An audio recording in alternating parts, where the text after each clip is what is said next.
All right, so we're going to shift gears to virtual fence. And I know, conversation that I've been in, it sounds like several of you are really interested in this topic. So I'll explain how it's going to go, and then I'll bring up my presentation. So what we'll do, we have 5 panelists with us today, 5 ranchers here who have used virtual fence, and they're going to share their experiences with virtual fence. But I'm going to start us off talking about a project I'm involved in Eagle County to give kind of some thought-provoking comments from interviews that we've done over the past about 2.5 years. So give me a second while I bring that up. And panelists, I think you can wait where you are until after my presentation to come up here, because it might be a little awkward. You're welcome to come now, but then you're sitting here staring at everyone. But so maybe after the presentation. So 1 second.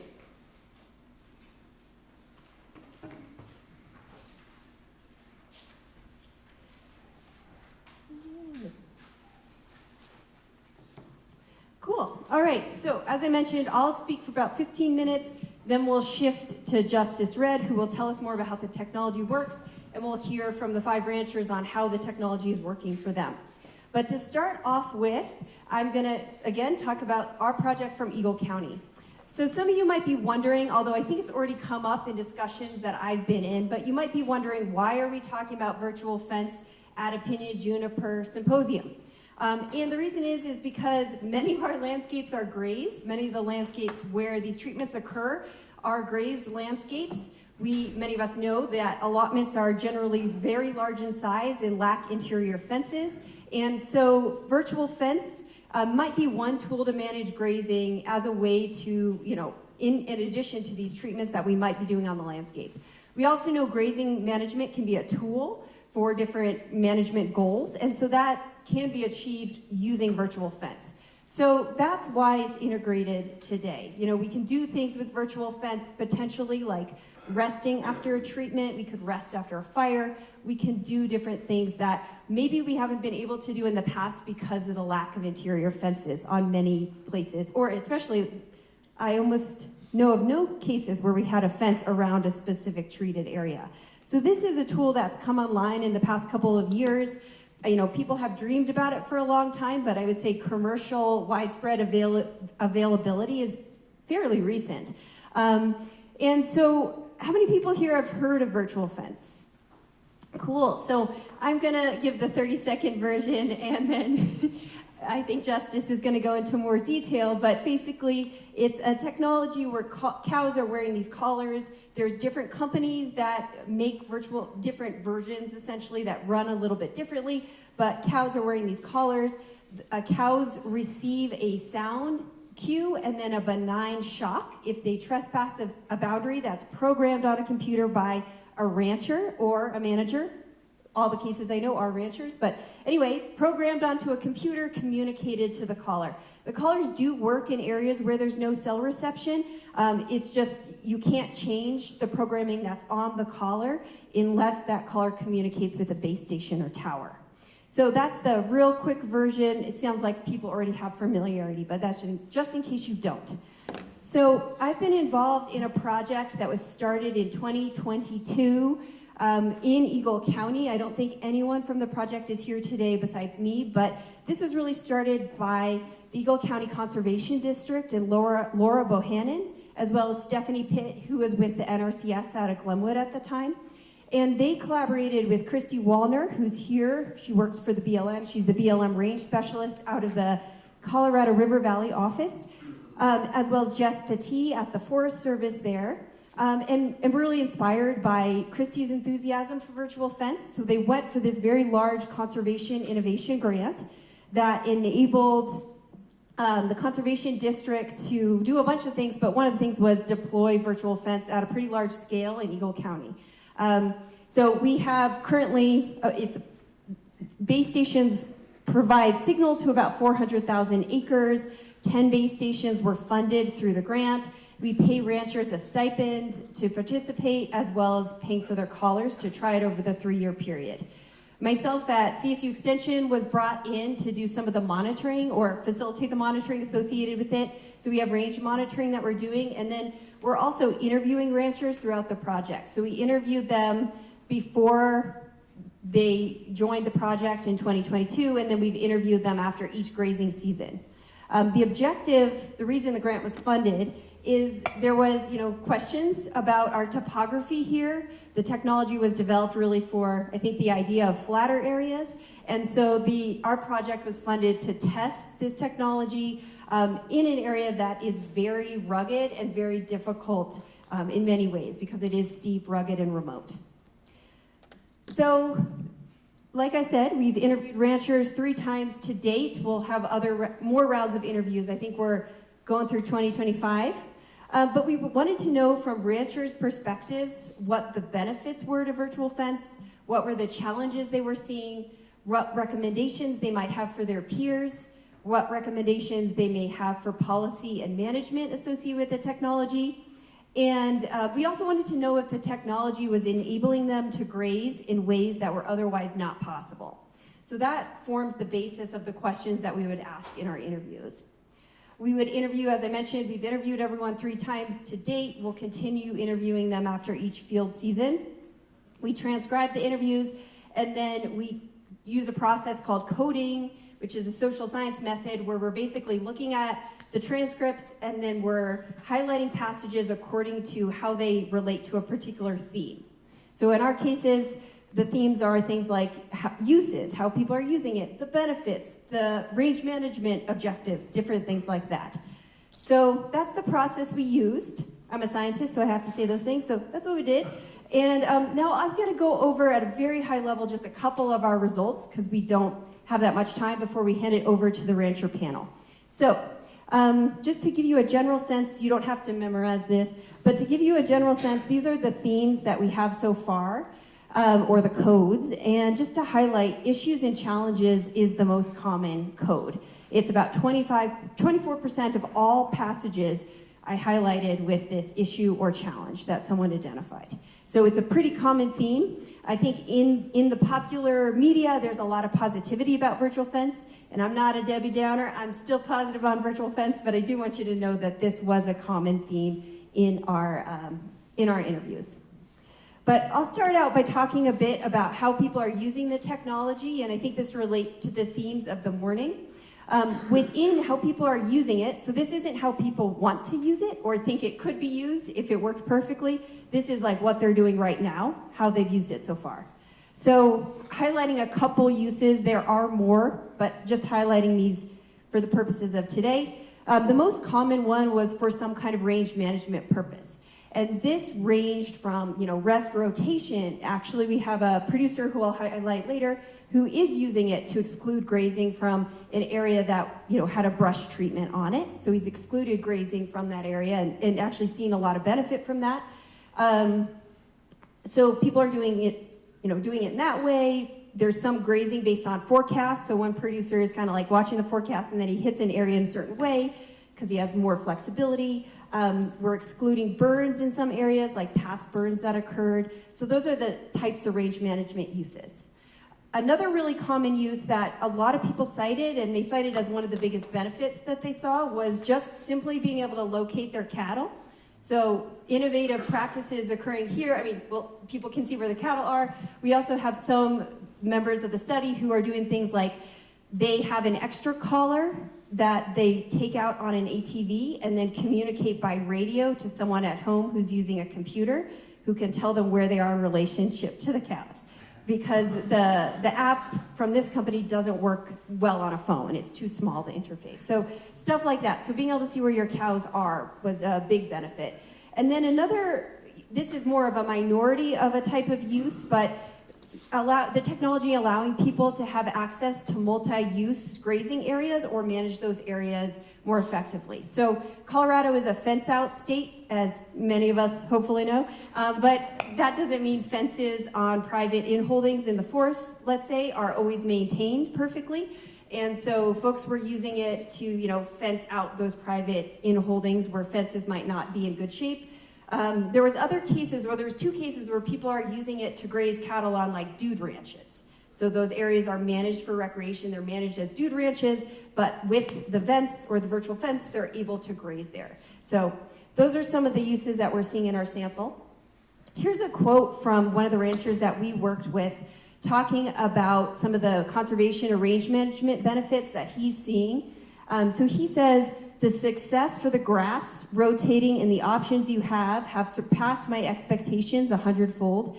We started this pinyon juniper management mastication business way before we had fence collars. We had electric fences running around the site. There was wildlife tearing that up every day. So anyway, so he was doing something beforehand to exclude grazing, but he personally finds that the collars are much more effective for this purpose, and he's not running into the wildlife issues. All right, so I'll segue now to challenges. So again, most common way that I coded the transcript data. So this was a huge component of what people talked about. We asked people about challenges in several different ways. So we asked them, what were the challenges? We also asked them, would you recommend this technology to a friend? And we also asked them, would you adopt this on your own if you had to pay? And so I think the general consensus, and I invite our panel to talk about their experiences, which I know they will, but I would say the general consensus so far from our interviews is the ranchers that we interviewed liked having access to the technology, but the cost, the technical issues they experienced, and the lack of guarantee made it so they wouldn't invest in it for themselves at this time. So we'll talk a little bit more about what some of those challenges were. So again, within challenges, I coded according to type of challenge that people experienced. So the biggest challenges that people identified were collars. That falls into collars falling off, collars not working. People don't know why they're not working, but they're not. Bad batch of collars, whatever. So collars were a big issue that came up. Another one was Herd Manager, which was the user interface. I think we're going to see a little demo of it. But for this particular company, Vence, Herd Manager is the software interface that people use to program the technology. And then another theme that came up was trust or guarantee. So we'll unpack that a little bit. But that's kind of this idea that people, maybe they buy into the technology, they're using the technology, but it's not working as expected. And so then what do they do then? So here's a passage that exemplifies that. I asked what needs to be in place for more people to adopt this technology. And this person said, the surety that it's going to work, the guarantee. I don't know how you get that, nothing's a guarantee, but that it works 80 to 90% of the time. So we also asked people if they had to give the technology a grade, what grade would they give it? And currently I would say the average is low. So lots of room for improvement into how the technology works. I'll end in a few minutes, so I'll just hit on some basic themes that I think are also arising. I think maybe we all know this intuitively, but virtual fence doesn't replace the need for basic range management knowledge and infrastructure. So one example of this is, there was a producer that we've talked to who has one water source in the area where she's grazing. So with that one water source, she is limited in flexibility because you can't fence cows out of water, right? You can't virtually fence them out of water. So even though she has access to this technology, there's still some limitations. So I think as this technology comes online, we need to remember that some of those range basics and knowledge are still really important. It doesn't supersede those other components of range management that we've known about for a long time. Another thing here that I want to highlight is that it doesn't, people talked about needing to have a knowledge of the landscape to use it well. From an animal behavior perspective, you can't just put events anywhere. You need to sort of know the lay of the land and how the livestock use that. So I think that was another thing that's important to highlight. You can't just get in there and start drawing lines for whatever reason. It's important that people know the terrain. And then one of the biggest concerns that was brought up, we did ask people, as this is more widely adopted or adopted in agencies, what kinds of concerns do you have? And far and above, not every single person, but far and above, this was one of the biggest concerns that was brought to our attention. This idea of being able to maintain privacy and control of their cattle and their cattle management. So, we have this quote here. This is someone thinking kind of hypothetically about if it was a cost share deal by a different agency or whatever. So they said, you would be a bit hesitant because, okay, how is it going to be used in the future to do away with public lands grazing? That would be the biggest fear that most people would have from taking, a cost share deal. And because of their cost sharing, they're bound to have rights or access to the information that's being fed back. So I think maybe this is important to think about as the technology is adopted. How do we protect privacy and control that the people in our group certainly want to maintain? So in summary, I didn't highlight this too much, but ranchers are not all the same. Big surprise there. You know, we're all individuals, but it was being used in really different ways among the people in our study. Some people are just using it to be able to locate their cows. Some people are doing really intensive range management using the technology. So there's a wide variation. Again, generally I would say the ranchers liked having access to the technology, but for many the cost, the technical issues, and the lack of guarantee makes it so they wouldn't adopt it on their own at this point. Probably best applied in some areas and not in others, and we still need that basic range management attention and infrastructure on our landscapes.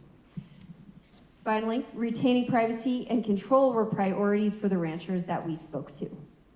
So I'll just thank my collaborators here. Allegra Waterman Snow works for the Eagle County Conservation District. She's the lead technician. Really thank her. She helped conduct all these interviews as well as is our lead technician overseeing the range data collection. Ashley Jude-Charme was our CSU range intern for the past 2 years. Laura Bohannon and Stephanie Pitt, I mentioned, were kind of the masterminds of this whole grant. So this work is really their work, and all the cooperating producers who made this possible.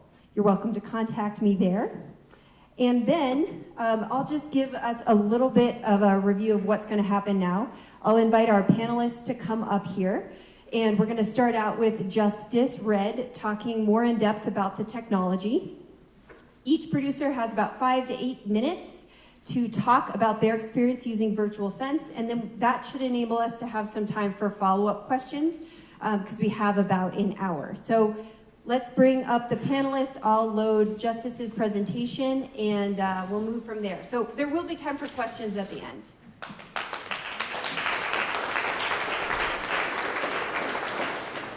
So I made the mistake of making a PowerPoint, so they volunteered me to go first. No, but I found that when I was learning these collars, especially the software and the computer system, once I saw it visually, it was a lot easier for me to wrap my head around the possibilities of what you could use it for. So this PowerPoint is just basically a bunch of pictures that kind of show you what the herd manager does and kind of give you an idea of, open up your mind of what you can do with it. So give you a background. My name's Justice Red. I'm here with my dad, Larry Red. He's there in the middle. We run just southeast of Moab, Utah, on the LaSalle Mountains. We're based out of LaSalle. And we tried these collars in partnership with my uncle, Luis Trevizo. We had a big fire in June of 2021. The Forest Service wanted us to rest 2 to 3 years. Our fence lines were in great shape to start with, so we had close to 20 miles of fence to fix, along with the 8 to 10 miles that burned completely. So there was a pretty good chunk of fencing that needed to be done. It kind of gives you a little bit of a map of where the fire was at. So you got to train the cows. Obviously, training anything is a little bit of a learning curve. It's not the prettiest, you know. Learning something new for anybody is definitely, that's why they call it training. So for the Vents collars, they have a 4-day training period. So each picture is each day of the training. The first day is over there on the top left. Essentially, you start with just a shock barrier. So you have to have a paddock that has all hard fence around it. And you start with just the shocking. So you put it, I think we start at 15 meters of shock. And just so you know, anytime that an animal is getting shocked, they're also getting sounded.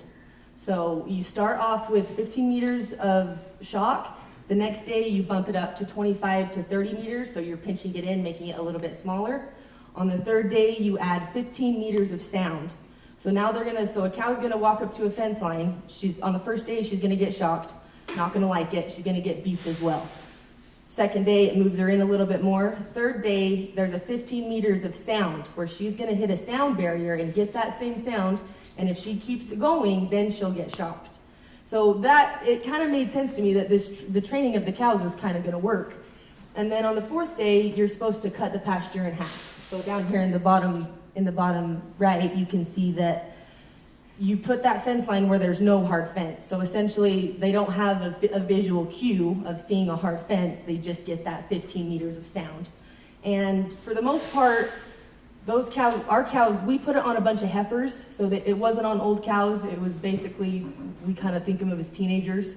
They're young cows, they don't know anything. And they trained, we had a little bit of a problem with our tower. One of our pigtails to our battery was wired backwards. We were feeding our cows. We had to feed them an extra 5 or 6 days. They didn't like that. It was the beginning of summer. They were getting eaten by the flies and the bugs. They wanted to get to the mountain. And so we decided to turn them out. We didn't do the 4th day of training. We decided to let them out and just see if it was gonna work. And this is over in Pat Creek, if you guys know where that is, just to the east of Moab. And we have a problem community. It's a private community, Pat Creek, and there's these houses right here. So this line is this very east side, that east side of that line. And we watched those cows, and they respected it. As you can see, there's only 1 or 2 that do venture in and get shocked. So most of the time, I mean, one of my biggest things was I didn't want to be mean to my cows. I didn't want them to be getting shocked every, 3 or 4 times a day for no reason. But from what I could see, and also it tells you when they get shocked and when they get sounded and how many times. And for the most part, they're just getting sounded. There's not a whole bunch of them that are getting shocked a lot. And you can tell there's those cows that push a hard fence. We're talking about it's only going to keep 80 to 90% of these cows in, but hard fences right now don't guarantee you keeping cows in. I mean, you got bulls, you got elk that rip hard fences down, so we don't really have a 100% guarantee of keeping cows in anyways. So this 80 to 90% rate was good enough for us in our mind. And then just to kind of give you a little bit of a visual, this area right here, this little triangle piece, was a problem area for the Forest Service. Really wanted us to stay out of there for the aspen grove. There needed to be a certain number within the acres, and then 4 to 6 feet tall. And we were able to successfully keep them out, and the Forest Service was they approved with how we kept these cows out of this aspen trees after the fire. We did have a problem with collars falling off. They did some technology updates. They had a metal zip ties to begin with. Those didn't work. They were sun rotting.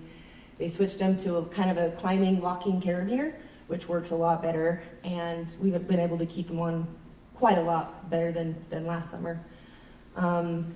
Different colors means different things. So in these pictures, the colors are black and yellow. The yellow cows means that they're communicating with the tower. So they're actively getting new assignments that you're changing the fence lines basically. So you want all of your cows to be the same color. You don't want them to have a bunch of different colors. That means you have good coverage to your cows through your tower. And it also has a location time. So here in this middle picture, the blue cows are under an hour, the yellow cows are under a day, and the red cows are over a day. So if you're going out and riding for a bunch of cows, you can kind of tell. I mean, a cow can move a pretty good amount of distance in an hour, but they do still leave tracks, and so you're able to find what you look for when you go out.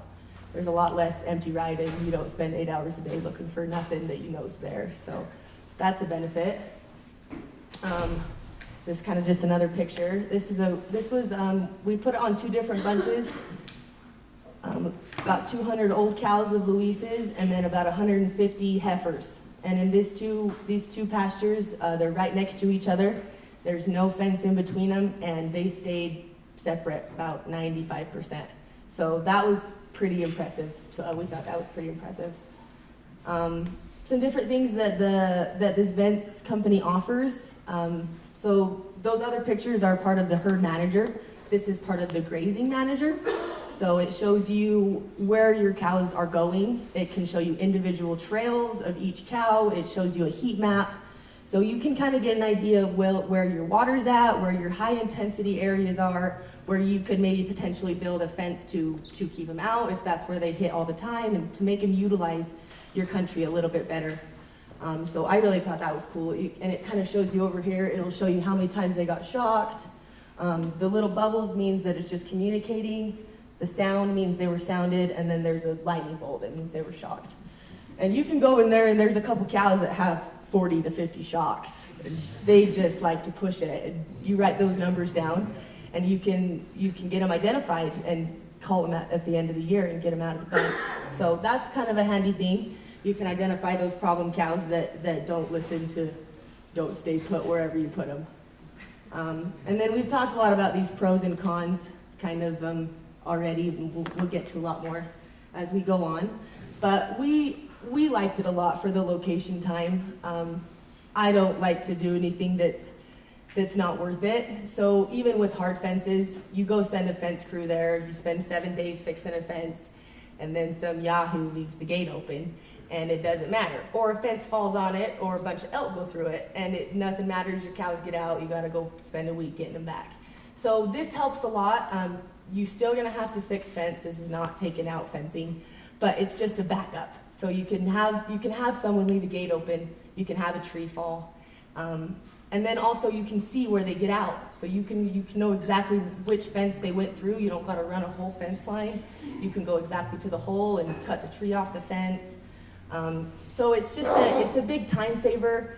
You can manage your time a lot better. And then yeah, it's kind of cheesy, but your imagination is kind of your limitation. So you can fence off larkspur until it dries out. You can fence off recreational campgrounds. If you have a campground you get phone calls every week about, you can fence that out and maybe not get so many phone calls. Riparian areas, you can rest fire. Obviously this PJ treatments it could be very beneficial for that. The cons, especially for this Vents company, is the battery life. The batteries are only lasting, they're saying 6 to 9 months, but we're getting about 6 good months out of them before we have to change the batteries out. And you got to catch your cows and put them through the chute, and that's a whole chore. It's not just snap your fingers and do it. So you're not packing a chainsaw up the mountain anymore, but you're still doing work. And then obviously another con is the number of towers. There's other companies, I've heard Gallagher, that doesn't need towers. So that's something that we could maybe work on that would help with the cost, because that's a big part of the cost. And then, yeah, keeping them on the cows. It would be nice if we could figure out a way to keep them on bulls. I haven't really done a whole lot of research on different companies, but this Vents company, either it's the bulls are breaking them, they're too tough, or their necks are too big, they can't get a good sizing. So it would be nice to be able to just keep them on the cows a little bit more. I think that would help with the guarantee a little bit. And then this is just kind of a cost comparison. If you have a year like last year when we had so much snowfall, we spent quite a bit of money on fixing old fence. Not even fence that burned, just regular old yearly maintenance of fence. You could probably say $10,000 is low on fixing fence. And then to build any new fence, you're looking at least $5 a foot. So that's $25,000 a mile. And then on flat ground. So the towers for this fencing company are about $10,000 to $12,000 each. Most of the time, most allotments are going to need 2, if not more. I know that the Ivans are running 6. They got 6 towers. So the towers are a big expense that would be very nice if we could do away with. And then the collars for this fencing company are on a kind of a subscription type deal. So you are paying for them yearly. They're $40 a collar plus $10 a battery. And you got to change the batteries twice. So it adds up to $60 per collar per year about. So if you're looking at a bunch of 150 cows, it's for 2 collars, it's $33,000 and $10,000 every year. So that's kind of a little bit of a cost comparison. It's definitely not free, but building and fixing fence isn't free either. And it's, again, harder and harder to find people that want to build and fix fence. So here's just a couple pictures of the country we run in. This is not where we had the fire, but this is just adjacent to where the fire was. It's definitely not flat by any means, and we found that there is some black holes. If you go into some deep, dark canyons, there is some places where we had about 25 cows get out in the bottom of this canyon. I had a fence line, and we just think they didn't have enough coverage. So it's not 100% guaranteed, but like I said, hard fences aren't 100% guarantee either.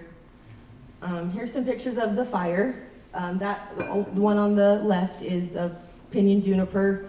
You couldn't see or ride 5 feet through this before. And this year it's the third year after the fire, and the grass was on touching my boots in a stirrup. So it was good to see that the fire did some good for this ground. And then the picture on the right is the aspen grove that was of concern, and it did really well. It's gonna be held right through in the next 10 years or so, but right now it's doing really good. Here's just a couple pictures of our winter country. We got some pretty gnarly canyons, some deep holes. So if you have any permittees that are worried about the terrain, let them know that it does work in canyons. It's not 100%, but it does work. And just some more pictures of our winter country. And then if we have time at the end of this, we can log in and just give you a rundown. Gives you more of a visual. But I will turn it over to the Ivans.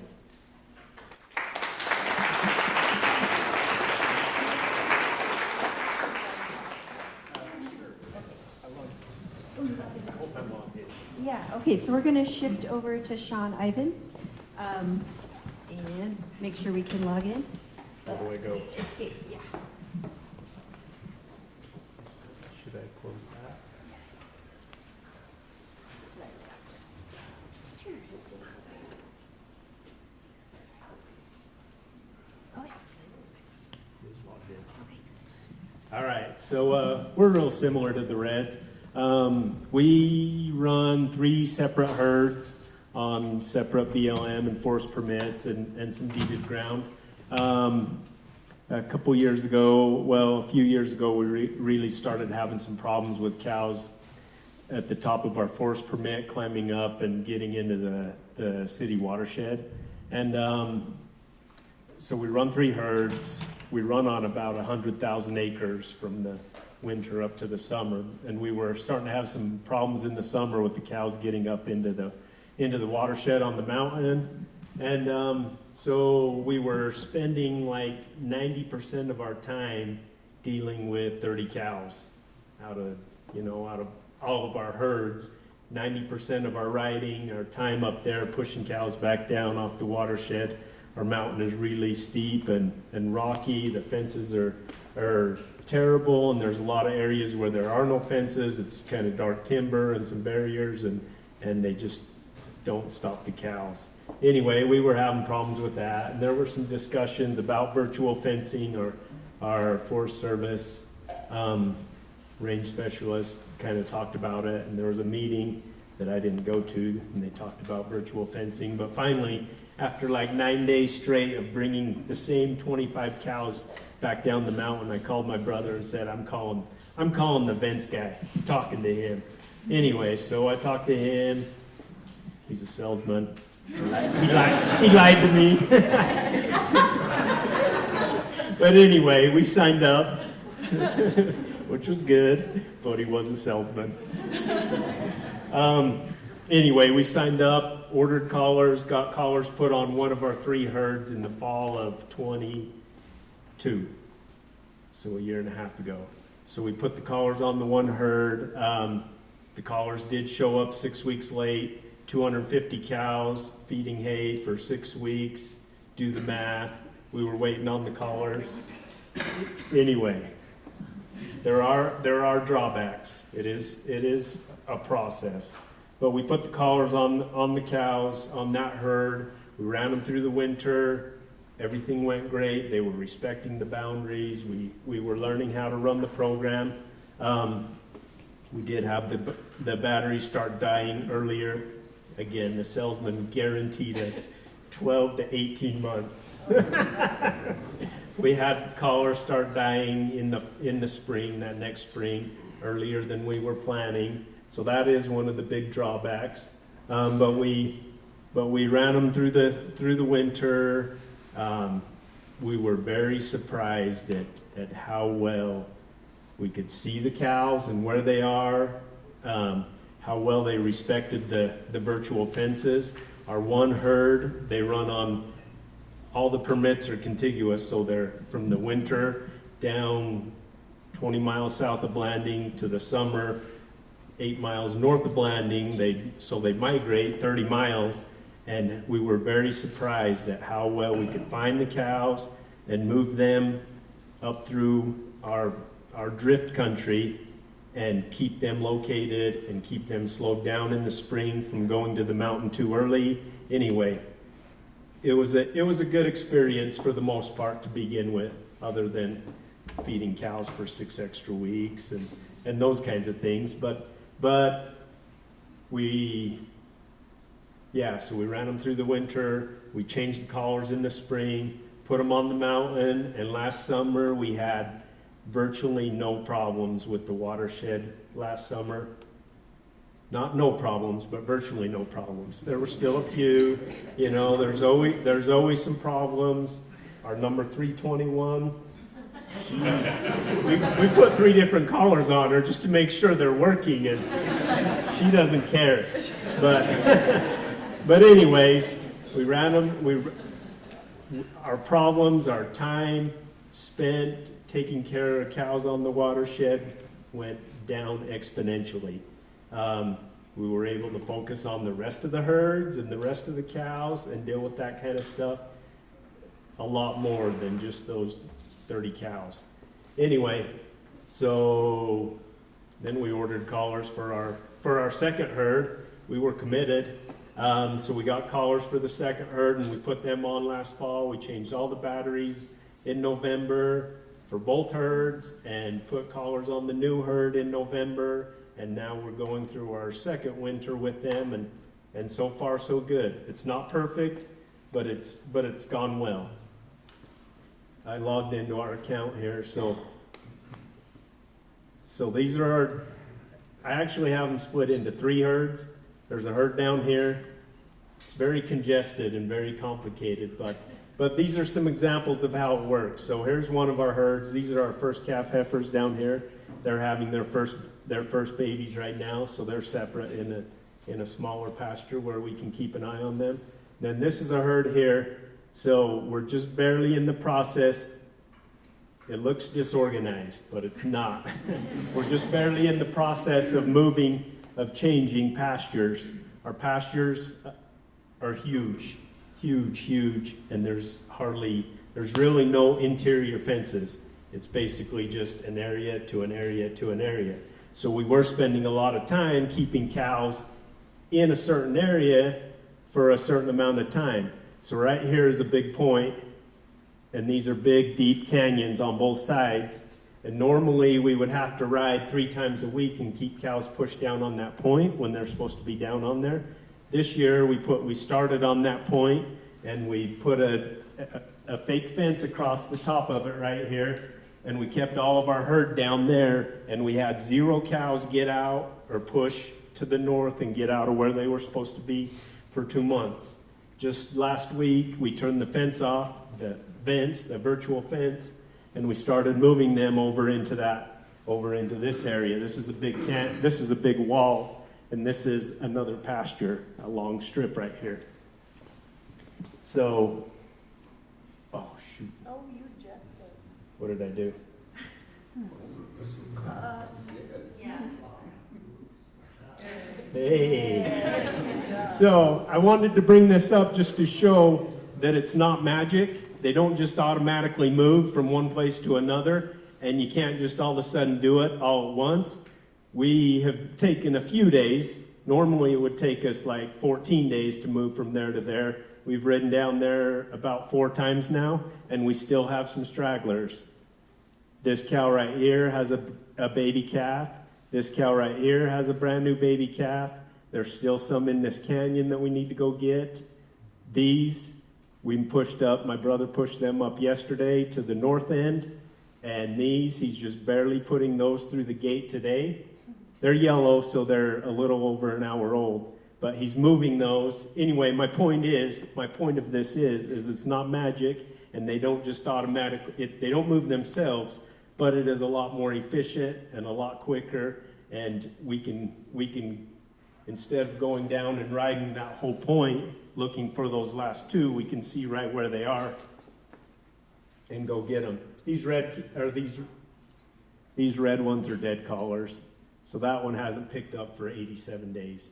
So it's a dead collar. The two yellow ones, they haven't picked up for over an hour, but they're there. There's two cows, they have baby calves.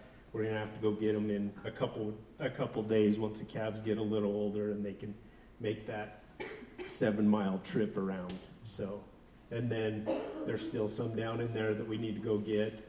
But you can see them. But we can see them. We know right where they are. It saves us days and days instead of,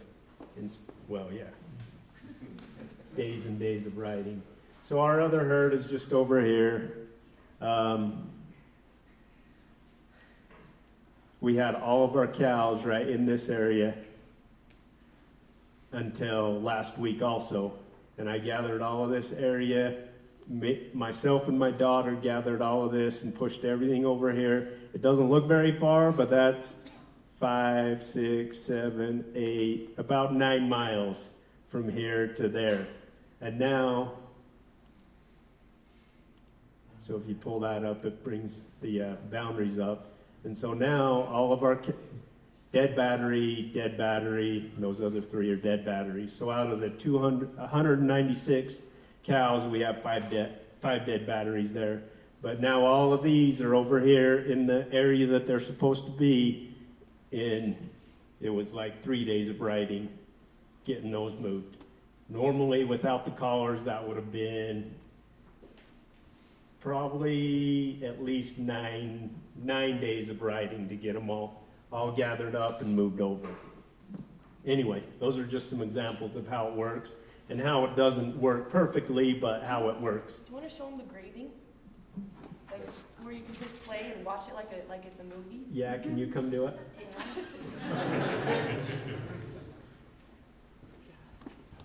Which bunch? What's the coolest bunch to look at? Which one's moving around? Probably that Valley of the God, VOG. Yeah. Okay. Well, that's Valley of the Gods. Uh-huh. I drove through that for the first time last spring. Oh, you did? Yeah. It's pretty impressive, huh? So let's go It's back. big. The bottom end of it's really good. The top end of it's a bunch of blackbrush. Right. So while she's doing that, I'll just talk about some of the pros and cons that we see with it. Obviously, the savings on fence, time, labor, that's a big thing for us. You know, we're very busy with our different herds that we're running. Yeah, it saved us. It's hard to calculate exactly how much time, but it saved us much time and a lot of heartache. Horse flesh. Dog flesh. Saves them all the flesh. We can manage the pastures a lot better, like what was talked about. We're able to do exclusion areas, which is really nice. Helps us find missing cows. The cons, the cost, the battery life, the cost of everything. It's all expensive. It's expensive. The batteries, the collars, the towers are expensive. We put all of our towers on trailers so we can just move them along with the herds. We kind of leapfrog them as we move the herds up country.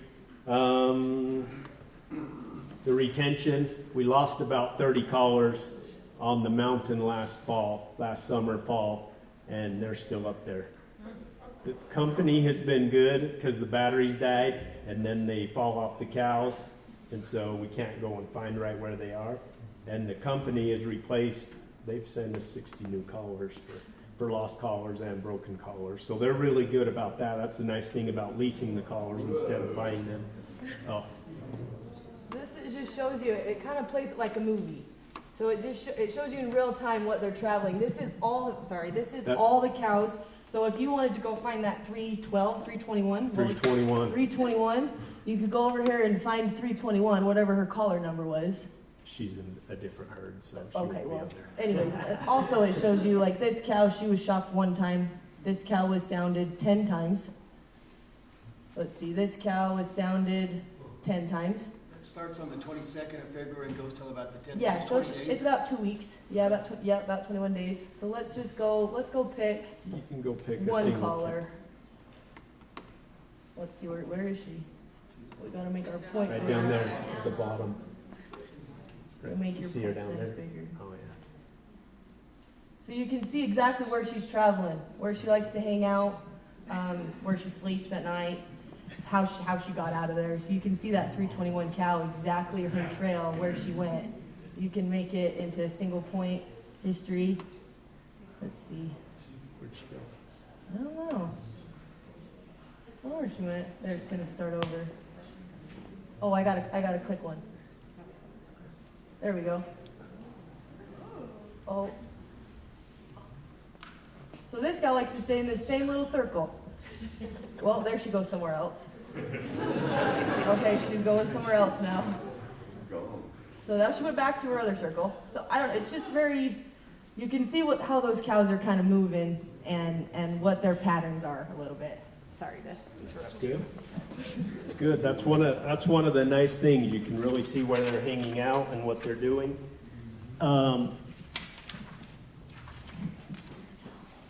You gotta have, the towers have to have cell signal, You gotta move the towers with your cows. and That's they, another and they have downside. to be able to get a cell signal to the tower, and then the towers need to be in a good spot where they can reach out and send a radio signal out to all the callers. If the tower's down in a hole, it's not going to cover, it's not gonna reach the callers. Is my time up? It is. That's it. Software limitations. We need to improve the software and hopefully get an app someday. Get rid of the towers. Cool. Thank you so much. So next, Hannah, would you come up and just tell us about your experience using technology, where you're using it, management goals, that kind of stuff. And we'll end with, well, then we'll go to Robbie and then to Lowry. So my name is Hannah Craner Kirsting. We have a cattle ranch in Gunnison, Colorado. So I feel like I have none of the same experiences. So our winter range is at our home ranch. So I can see the cows from my house. So we only actually get about 5 months of use out of the collars. It's just for our summer pastures. There's literally no point right now. I can see them all.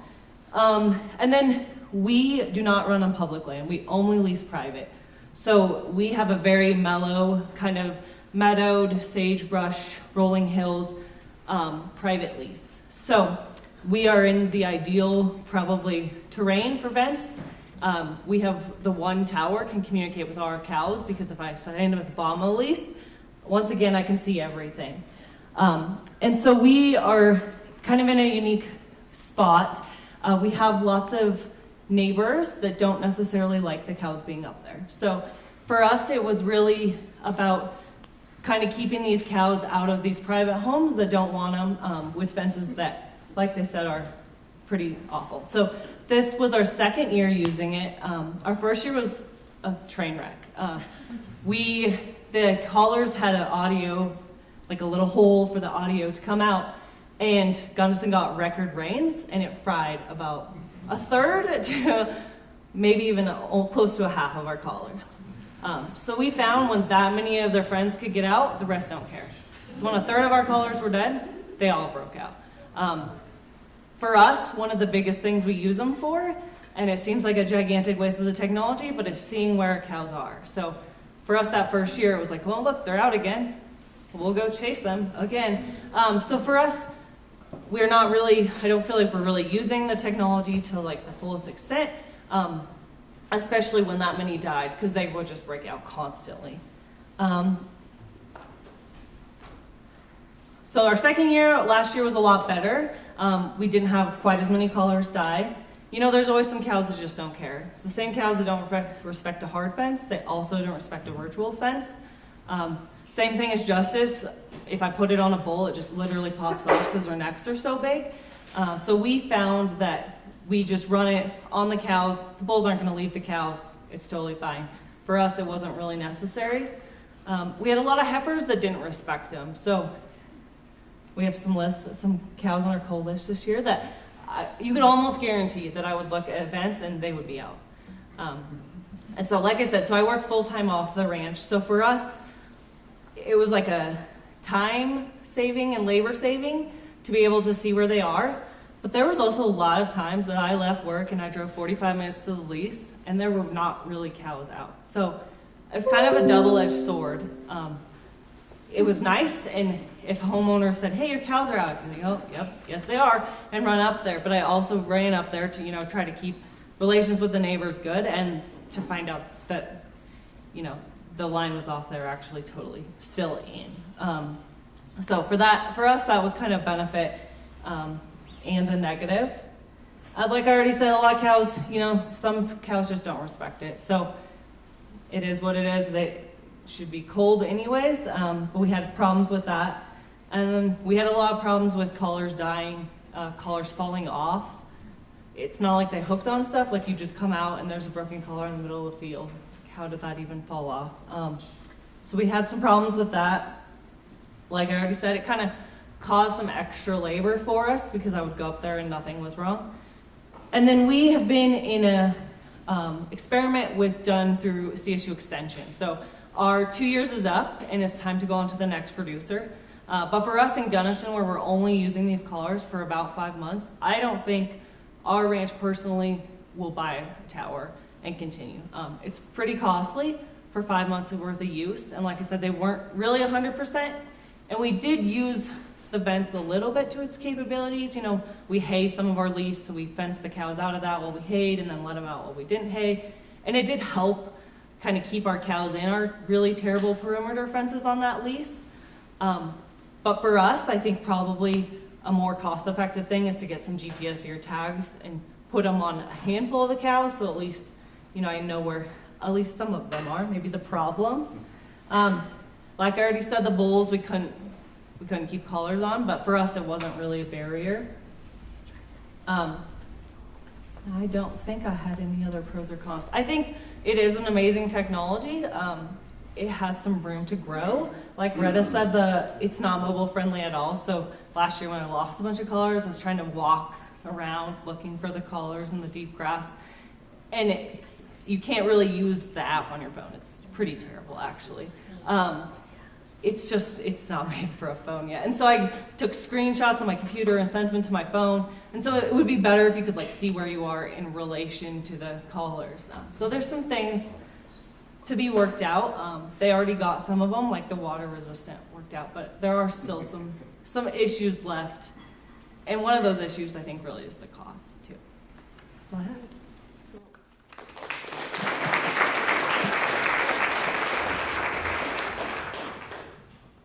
All right, and Robbie LaValle is our second to final presenter today. And we've just got a short amount of time, so I'm not going to reiterate what you've heard from a lot of the others.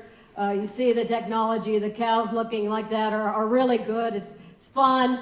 I want to start out and thank Joy in the back, BLM. She's the one who physically put all the one tower in our area, as well as her cohort there. Yep. Ken, he's provided a lot of support for us right there, and that Tanya and her crew provided some of the funding. So I just wanted to say it took a team effort on our allotment. Our allotment, for better for worse, is home to one of the satellite populations of the Gunnison sage grouse. It is both a curse and a blessing, as Leah and Joel will both know as we go through all of these lovely NEPA documents. And the planning documents are taller than I am by threefold. But the bottom line is we've been in a rest rotation since 1995. So we have been in a very managed system on our BLM ground and in coordination with our private ground for quite some time. But what we committed to do for the Gunnison sage grouse is a pilot program to see if these pastures that literally have 22 months of rest, what could we do within those pastures to really shorten up that time even more? Right now on our BLM and our private ground and management, we're only in there at the most about 20 days every other year. What could we do? Even tighter management, and we committed to that. And again, these are just like what you heard from some of the others. These are large, expansive areas. You know, everybody and their dog wants to know what the Gunnison sage grouse are doing, and we're used to a lot of eyeballs on the landscape. We're used to a lot of eyeballs in the meetings and the partnerships. So we committed to doing that. Again, I want to thank everybody. Similar that the bulls, it doesn't work. You know, I think more so than anything, they're the fattest when we put the collars on, and they immediately get skinny. You know, because they're doing their job. We want them to do their job. We want them lean and mean, but the collars fall off, and then there is some of the fighting as well. But we put 200 collars on. We have picked up and taken off 183 collars, so very similar results as far as you guys. I've offered a beer to any of my youngest boys' friends who can find the collars. I'll send them the snapshot in case we may be able to get a few more out there. So we actually put the collars on in May, the end of May. We were late getting the towers out, but that wasn't anybody's fault. That just is what happened. We pushed that limit on the training. We were down to 1 day. That's all the time we had by the time we got the collars or the towers out and the collars. But our cows were very used to electric fence, and so with that, out the door we went. Again, results on the ground, they utilized area on our BLM and on our private that we in the past had not seen them on there and not been able to measure any stubble height or utilization, so that was encouraging. We also have a series of about 40 water tanks across that whole allotment that we change up for the water as well. So again, these cows are used to moving around with that. So we divided the 2 into 4. We were only in some of those areas 10 to 14 days, moved them around and came back. One of the downsides, it was operator error on my part. I'd put the virtual fence about 100 feet on the outside of the hard fence. We were trailing them down the hard fence, and they started to hear the sound. Well, they did what they're supposed to do. They moved away from that. That's not what we wanted, but that's okay. We adapted and moved on. Other downside, we did not have the water issue with the batteries or anything like that, and the batteries have stayed pretty good. We've moved on then to an area, kind of a similar what some of you talked about, an HOA area. We were able to keep them out of there, so that was a positive. So again, I know we're running out of time. I don't want to be duplicative. You've heard from a lot of the experiences we experienced. There is no app. It does make for interesting conversations. We use a lot of radios when we're all out there riding. And when the cows started getting shocked initially, there was immediate concern, rightfully so, expressed by some of the individuals helping us to turn the goddamn fence off, which we couldn't do that fast because it was 6 hours until the tower would talk to the collar and the collar would talk, yeah. So, needless to say, we all say at our house, don't take anything personal, and it proved itself that day. Okay. Again, cost-wise, we could tell where those cows were. That was an extreme help. We had one get zapped by lightning. We were able to go out there, pick that calf up within a day, and that calf wasn't wandering around and that. So, just things like that were very helpful. We're going to work with the Forest Service on the GMUG. There is very little service on the GMUG where we have our temporary Forest Service allotment, but we think we've found a couple spots, so we'll continue with the pilot program. Not only for the Gunnison sage grouse, but for the Forest Service as well. Again, I know the cost. We've made a determination, just our family, that even if there wasn't the cost share on some of that, we're going to go ahead just because of the time saved on riding. Big picture wise, we're still concerned about if the funding comes to a third party and that third party provides the funding direct to the permittee, is that source of funding still make that applicable, whether it be a FOIA or a KORA? So, some of those things I think we still need to work out. I'm not 100% convinced that even if a third party provides the funding, that wouldn't be an issue down the road in some court in the 9th District that may happen. So with that, those are still kind of some of the things we're a little bit worried about as far as the data. But again, a lot of our allotments are open books. Anybody can usually see where the majority of that is. So that's one of the issues, but again, overall, we're positive. I'm gonna cut it short there because I am quickly out of time.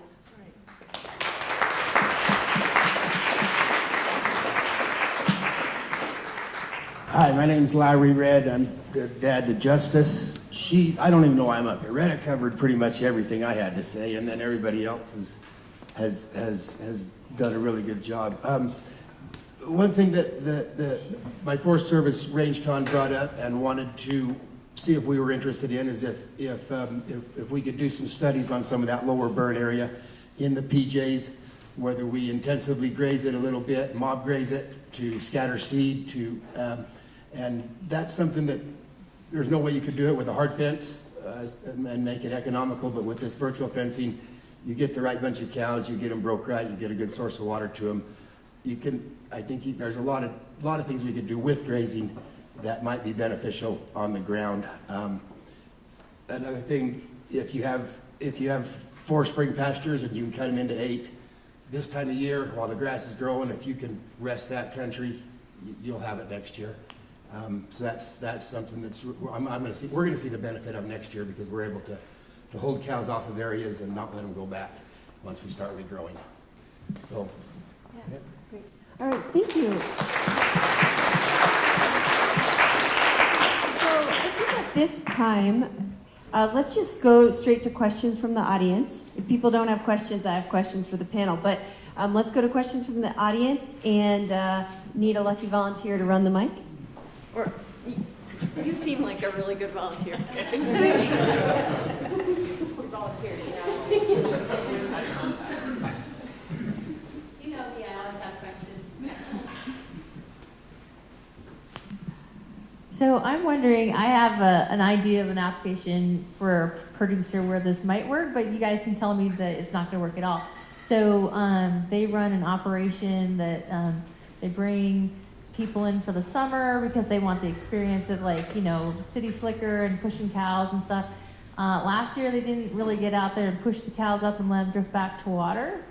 And so we had a lot of problems with overgrazing in certain areas. But is there a way to set up vents so that you could push them up in the morning and by afternoon that fence barrier disappears and they just learn that pattern? Is there a way to integrate like a push and drift? There is a way to set up a moving fence. So yeah, you could program it to move up and down. It would be hard to train them. If your country is steep too, if it's not flat, and you have a moving fence line, I think if I remember correctly, it moves at 10 meters per minute. 10 feet? Oh, that's even worse. 10 feet per minute? That's less. Oh, okay. But per se, just imagine if you're a cow in the middle of nowhere and you got a rim in front of you and the trail goes this way and you have a moving fence line hitting you and you get rimmed up, you could have some problems where you're ruining your cows to those collars where they're gonna learn to not listen to it because they get hung up on areas. I didn't use it on my cows for that reason. And you have cows having calves right now, out on the range. The last thing you want to do is push a cow away from its calf, push it away and those kinds of things that you have to consider. So there are possibilities, but you have to really think about the consequences. Awesome, thanks. Question over here. How many days a year do you think it saves you? I won't ask you hours, but days. How many days on average do you think this saves you? 50. I'd say we ride 50. probably 250 to 300 days a year, and I'm guessing we're gonna say 50 or 60 of those days. Probably. It's awesome to be able to ride straight to the cows. And I'm out there with my phone and these guys, they're in the olden days where they start seeing fresh tracks and they start going on these fresh tracks and they don't realize that I'm gonna ride straight to these cows and save 3 or 4 hours that day. And so that's a big benefit.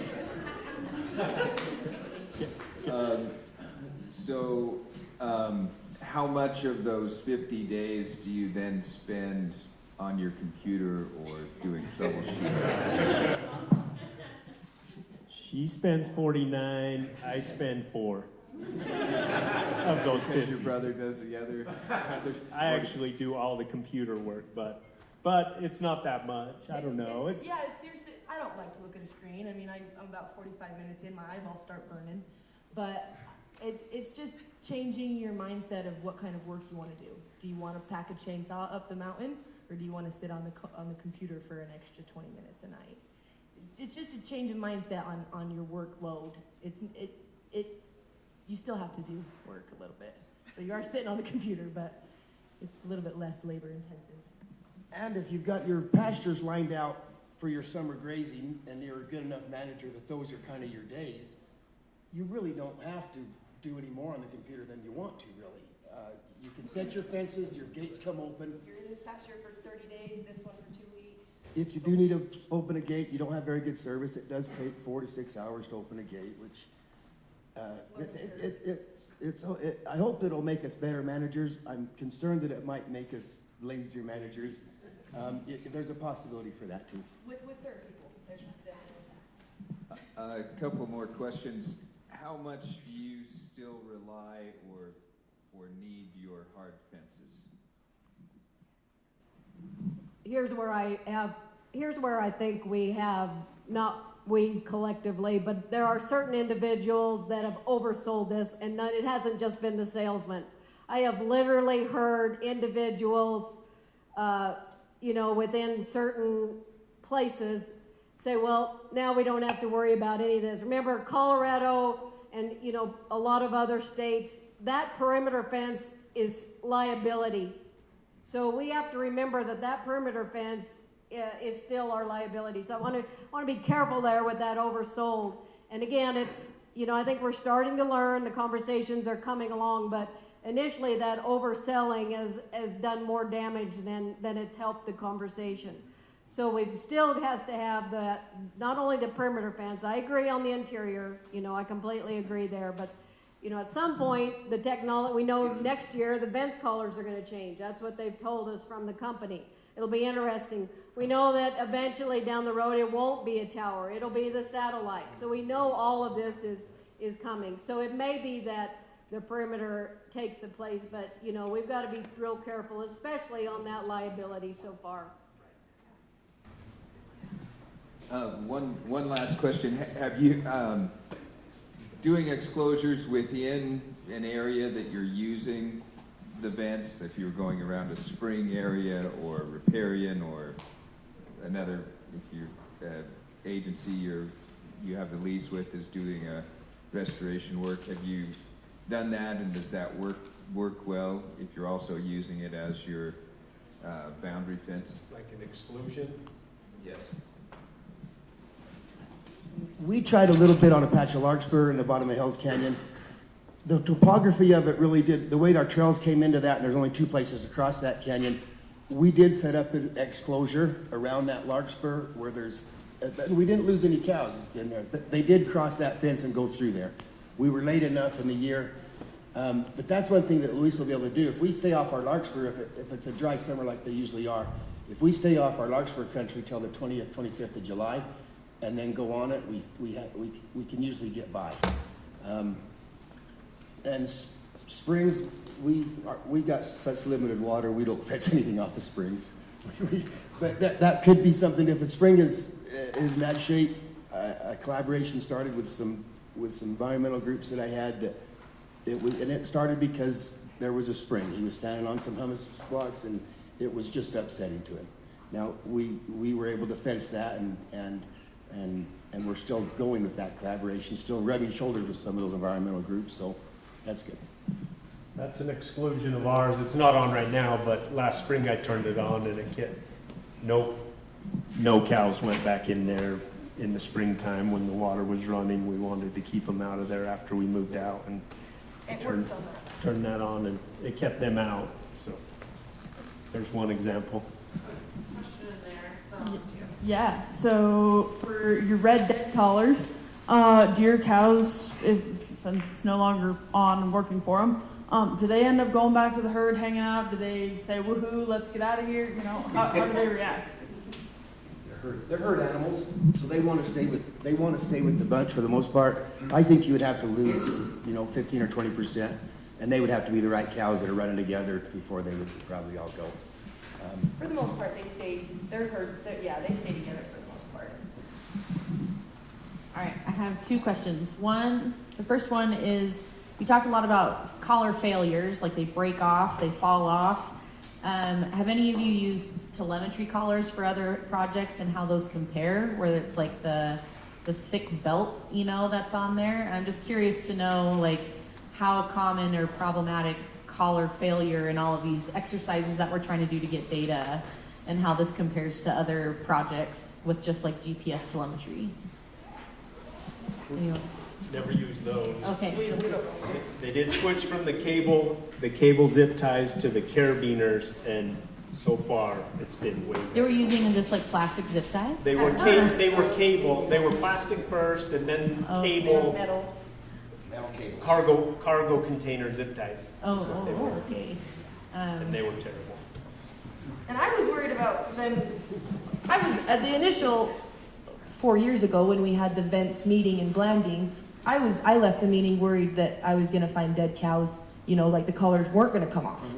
Yeah, I was thinking I was going to have choking cows, but that has not been the problem. It's been the opposite of that. And another problem, just along with the same lines, we put them on heifers. So they're babies. They're going to do a little bit of growing. So we size them a little bit big, and we've had 2 get their front foot stuck in their collar. We had to go rope them. Their front foot still didn't break it.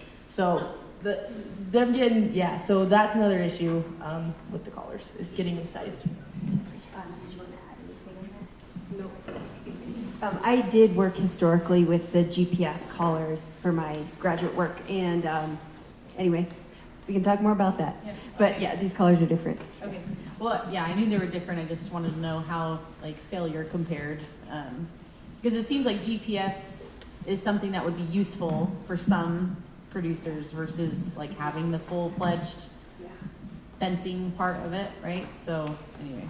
Yeah, and on those collars, those chains is actually what delivers the shock. Yeah. So for those collars, the chain's really important. Right. Like, the telemetry ones wouldn't No. be able to deliver the shock. So. And then my other question is related to like the heat map kind of stuff, right? So you've got these amazing heat maps that are showing areas of usage. I know you've only been in the program, like, and using these for a season of troubleshooting and a season of hopefully good use.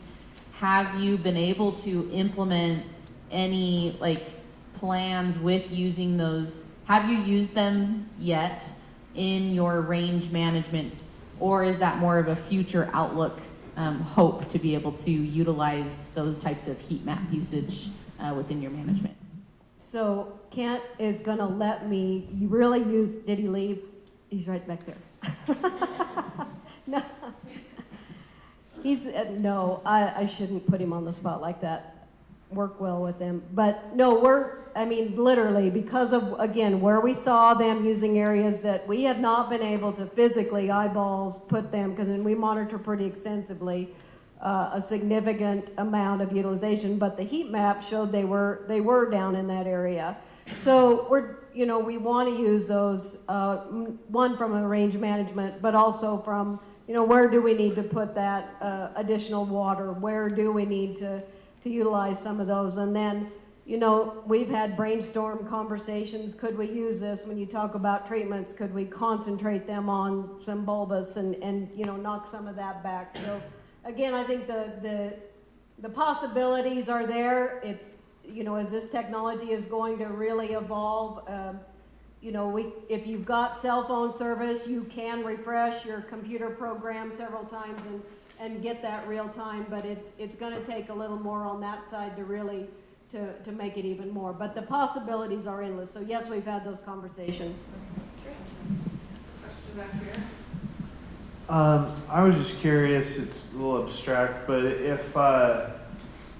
if you wanted to use a GPS tag as well, would this be a kind of a system that you could, for your bulls that you can't keep a collar on, would you be able to track it with the same technology, or would you have to have 2 completely separate systems to be able to run both technologies?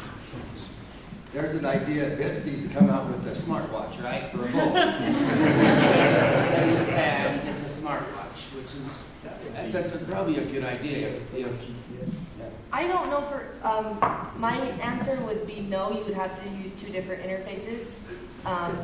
Just because right now, the Vents itself doesn't even include your specific location. So you have to go to a different interface to get your location as well. So I don't know, right now I would say no, you can use the same software for a GPS. If I remember right, I'm sorry.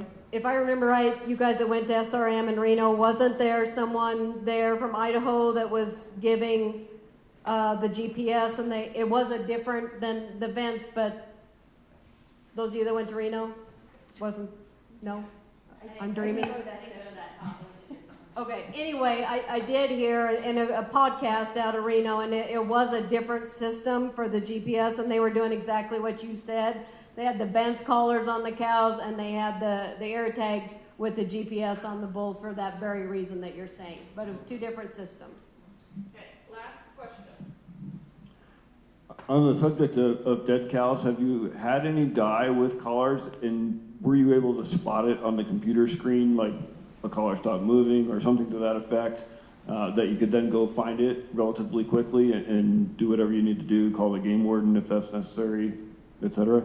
Yeah, we had one die, and like I said, we could see our whole lease, and it was still helpful, because I don't go up there every day. And so to see, I actually used the heat map of like, man, she hasn't moved in a very long time. Like something's wrong. I've found sick cows just because I feel like they're not moving as much as they should be. So I probably am on the computer way too much side of it because I think it's fascinating to say, did this cow go to water? And so for me, once again, I think we use it a lot for the tracking capabilities of seeing if these cows are going to water and then finding sick ones that I don't feel like moved as much as they should. And then same, I did have a dead cow that I found by looking at her heat map. And real quick, that same podcast talked about they were able to see a whole group of cattle move real quick. They went right up there, and they did notice one of the calves had been hamstrung, and they were able to identify that as wolf, but they saw it on that on their phone. So it was interesting. They were using it on the wolf side too. Was that Art of Range? Yes. Essentially, okay. Art of Range is a great range podcast, for those who aren't familiar already. So let's just give a great round of applause for our panelists. Awesome job.